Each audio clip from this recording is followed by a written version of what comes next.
For the record, my name is Charles Johnson, and as activists, we mostly come up here to tell you what's bad and wrong and problematic, but I am reminded that somebody's trying to reduce the number of jail beds and overnight stays. That's not forgotten or unappreciated.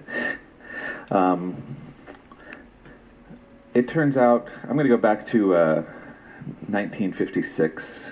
A woman was born here in Oregon. We don't know really, there's so many of us. Paul talked about how many people move each year, and I don't even know how many of our Oregon commissioners are natives. I'm not. I've only been here 4 years. Thanks for keeping me. But in 1956, Miss Bobsian was born. So 1956. On April 4th of 1968, when the best we can say about our government is that they were slaughtering our neighbors in Vietnam, and they were letting Dr. Martin Luther King be assassinated. Michelle would have been going on 12 years old. 25 years after the assassination of Dr. Martin King, the Reverend Dr. Martin Luther King, Michelle had a child, a daughter.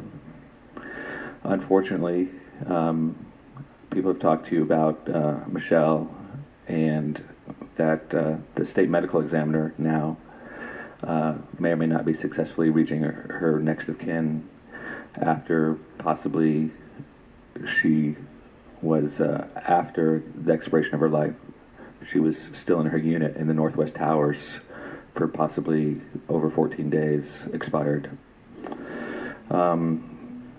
So once we solve the homeless crisis and get people into housing, as we helped Michelle get housing, there's still so much more to do.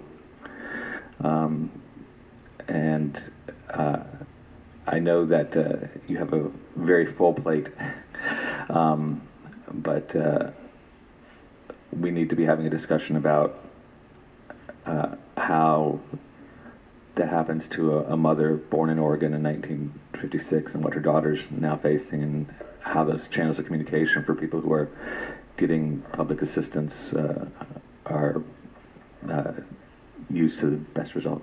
Thank you, Commissioners. Thank you.